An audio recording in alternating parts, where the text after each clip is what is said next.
I'm not going to repeat what has already been said, and I'm sure this interaction today will be useful in bringing to the notice of the industry the recent policy initiatives started by both Government of India as well as Government of Andhra Pradesh. And I'm sure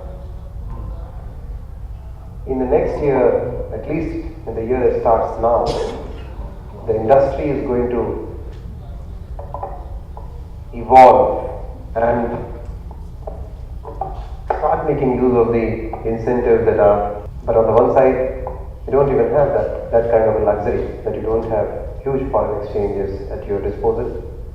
Now, and on the other side, for a country of the size of India, it's a strategic imperative that we develop domestic capabilities in one of the very important strategic sectors, that's electronics, because there's nothing that happens in the world now without the involvement of electronics.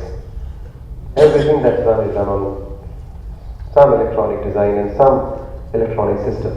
Hence, you're aware that from the state government side, we have lined up a range of initiatives. We have the hardware policy, one of the very few states in the country to have brought in the hardware policy. We have also got Government of India's first two electronic hardware manufacturing clusters, and they're going to come up in Malleswaram and the erstwhile Fair City area. And you have also heard from Professor Rao that how the industry is going to shape up over a period of time. And one very important takeaway that comes out of his presentation was that we cannot be importing yesterday's components for the future needs of our country. And that's where there's a very important role of R&D and collaboration between academia and the industry. And that way, Hyderabad is very strategically placed. On the one hand, you have the Defense Research Institutes here in Hyderabad.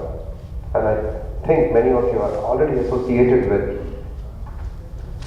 those institutions and are benefiting from the R&D that's happening there. And that R&D is also helping the industry get insights into products which can be put to use for commercial purposes.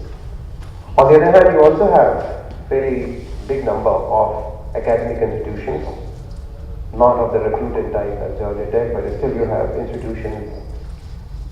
You have IIT, you have a triple IT, you have BETS, you have more than 70 engineering colleges, you have Indian School of Business.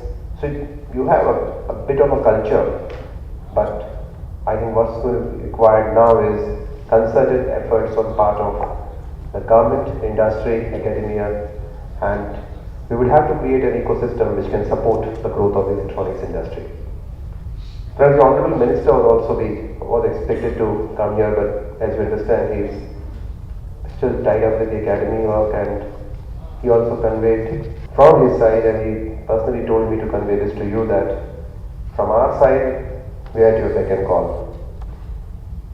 Gone are the days when you had a kind of a benefactor-beneficiary relationship between the government and the industry, or between the government and the citizens. Now it's a principal and a client relationship that we all have.